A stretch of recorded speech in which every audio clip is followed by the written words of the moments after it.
Patuloy na sinisikap ng Department of Agriculture na palakasin ang lokal na produksyon ng bigas sa Pilipinas sa harap ng matinding epekto ng El Nino sa agrikultura. Yan ang ulat ni Clazel Pardilla. Pinangangambahan ng ilang grupo ng magsasaka na lumobo ang inaangkat na bigas ng Pilipinas.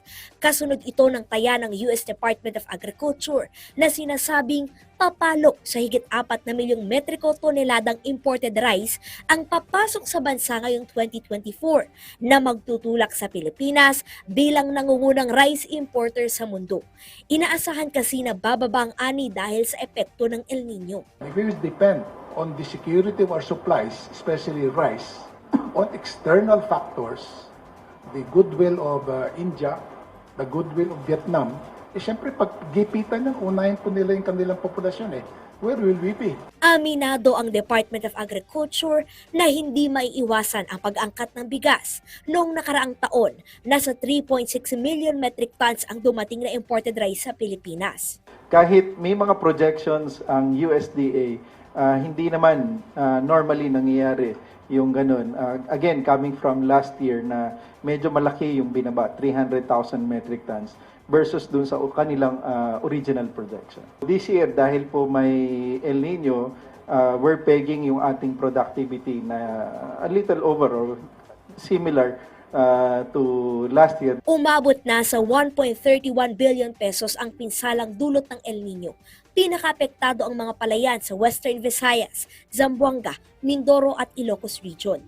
Sa kabila nito, tiniyak ng DA na hindi pa malaki ang epekto sa produksyon ng palay. Maliit pa po ito, only about 1.5% of the total area na merong tanim ngayon. In terms of volume, this is about less than 1% ng ating projected harvest for the year.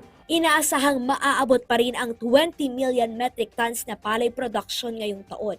Para makamit ito, higit 30 billion pesos ang inilaan ng DA para sa Rice Competitiveness Enhancement Fund.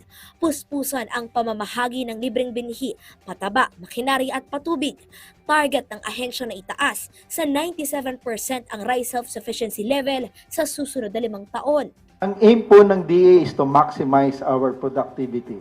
So, hindi po namin ini-aim ang sufficiency right now. Ang gusto po namin ay pataasin ang area devoted po sa productivity, mapataas ang production, maayos yung logistics. Maybe i-assess natin kung kailan mahihinog yung investments natin for which it will be cheaper and more cost-efficient to be self-sufficient in rice. So maybe we'll put self-sufficiency in rice as a long-term goal. And for now, consider the inputs. Inaasahan ng DA na bababa na rin sa mga susunod na linggo ang presyo ng bigas. Samantala, maglalabas ang panibagong Suggested Retail Price Bulletin ang Department of Trade and Industry sa susunod na buwan.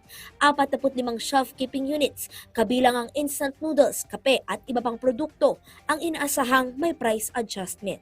Clazel Pardilla para sa Pambansang TV sa Bagong Pilipinas.